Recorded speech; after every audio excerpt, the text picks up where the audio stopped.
ચૂંટણી कुमार જાહેર जी થશે। और चुनाव आयुक्त श्री अनूप चंद्र पांडे जी यहाँ मौजूद हैं। आयोग के वरिष्ठ अधिकारी भी यहाँ पर हैं।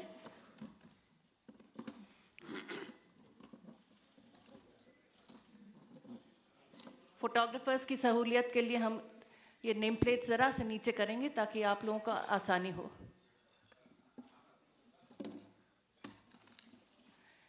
मैं अब मुख्य चुनाव आयुक्त श्री सुशील चंद्रा जी से अनुरोध करूंगी, कृपया आप सबको संबोधित करें। Honourable Shri Rajiv Kumar ji, election commissioner, Shri Anoop Chand Pandey ji, election commissioner, senior colleagues from ECI and all media friends. First of all, I welcome you all to this press conference. As you are aware that the term of legislative assemblies of Goa, Manipur, Punjab, Uttarakhand and Uttar Pradesh are due to expire in this year on March 15th, March 19th, March 23rd, and again March 23rd and May 14th respectively. A total of 690 assembly constituencies will go poll this time. These includes 40 assembly constituencies in Goa, 60 assembly constituencies in Manipur, 117 ACs in Punjab, 17 ACs in Uttarakhand, and 403 ACs in Uttar Pradesh. The Constitution of India places upon ECI the solemn responsibility to conduct timely elections. It is the right of citizens to exercise their sovereign will and elect their representatives. For the past 2 years, the impact of COVID-19 has made conduct of elections extremely challenging. All those present here today and those listening to us have been part of this journey, full of trials and tribulations. It is our duty to see how to conduct elections in a manner that protects both the voters and the vote. As the country faces a surge of COVID cases and emergence of a new variant, Commission would like to explain in some detail the new protocols that have been put in place for conducting forthcoming elections in a free, fair, participative, accessible, and safe manner. But before that, we would like to tell you something about the various preparations which we have done. We work with 3 broad objectives this time, and foremost is the COVID-safe election. Second is hassle-free, comfortable voting experience to the voters. And third, the maximum voter participation. Friends, for last 6 months, the entire election machinery was gearing up for these elections. Periodic reviews were done, and senior officers of ECI held a detailed meetings to review all aspects of poll preparations. A lot of advanced planning and meticulous preparation has been done. In the month of December 2021, Commission visited the poll-bound states to review poll preparedness, and we also had a virtual meeting with the political parties of Manipur and their officers. We discussed with various political parties and elicited their views and suggestions. We also met the chief secretaries, DGPs, DOs, SPs, and various enforcement agencies in the states on various issues of preparedness. As the COVID cases showed a resurgence, especially in view of the new variant of concern, that is Omicron, Commission held meetings with Health Secretary, Government of India, and health experts as well, health secretaries of the states. We also had discussions with the Union Home Secretary on this issue. After taking all these views and the opinions and the ground situation, we decided to announce elections to the 5 states with safety norms in place. At the heart of election process lies the sanctity and absolute veracity of the electoral roll.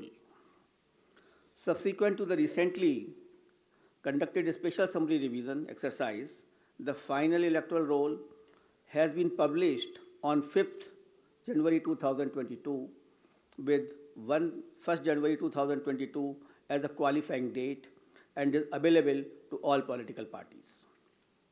Commission laid emphasis on registration of new age voters, women, and persons with disabilities. A total number of 18.34 crore electors, including service voters, will take part in this election, out of which 8.55 crore are women electors. As a result of the hard work done by our officers in the field, we have some very encouraging figures to share with you. And there was a lot of emphasis on increasing the gender ratio. That is, the women's participation in electoral process.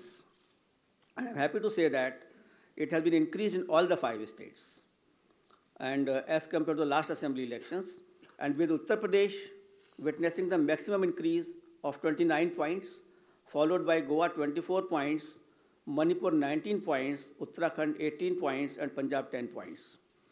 With this result, the gender ratio of various states is as under: Goa 1056, Manipur 1065, Punjab 902, Uttarakhand 928, and UP is 868. As many as 24.9 lakh first-time electors, that is between the age of 18 and 19, have got registered in the 5 states.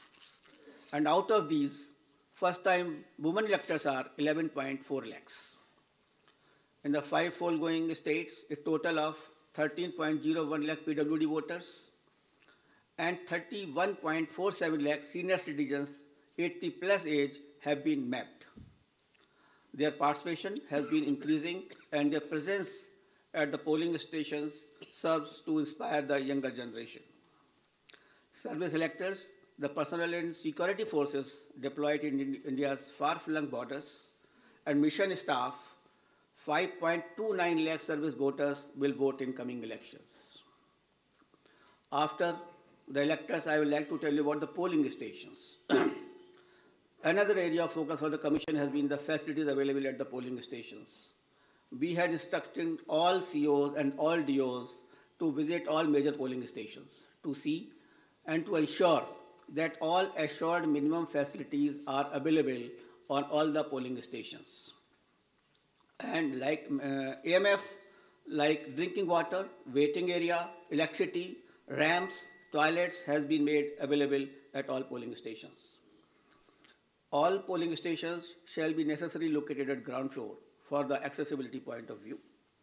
They will be equipped with all COVID mitigation facilities like sanitizers, thermal scanners, masks, gloves, so that they are absolutely safe to our voters. And in view of the pandemic situation, the maximum number of electors at a polling station has been reduced from 1,500 to 1,250. With this particular reduction in the number of voters at a station, we have to increase our polling stations to 30,330 more. And now the total number of polling stations is 2,15,368. So the number of polling stations have been increased by 16% than the earlier assembly elections of 2017. Another significant indicator of the pressure on polling booths is the average number of voters per polling booth. By reduction of these numbers, our numbers of range from 672 in Goa, 688 in Manipur, 699 in Uttarakhand, 862 in Punjab, and 862 in UP. So these are comparable to the best in the world. On an average, these are the numbers for per person for polling stations. So all stations are less than 1,000, and you see 688, 699, which is very comfortable, and we can give a very good polling stations experience to the voters. As a part of our firm commitment towards greater constructive participation of women in the electoral process, Commission has mandated that at least one polling station managed exclusively by women shall be set up in every assembly constituency. Our officers have identified even much more than that. There are 690 assembly constituency, but we are setting up a total of 1,620 such polling stations that will be totally manned by women staff and the women security personnel as well. This will definitely empower the women, will set an example for others. The women can come freely to cast their votes without any hesitation and without any problem. Similarly, some polling stations will be exclusively managed by persons with disabilities. That will also give a sense of confidence to the persons and an inspiration to others. We have made special arrangements for PWDs. Commission is truly committed to ensuring a comfortable polling environment to persons with disabilities.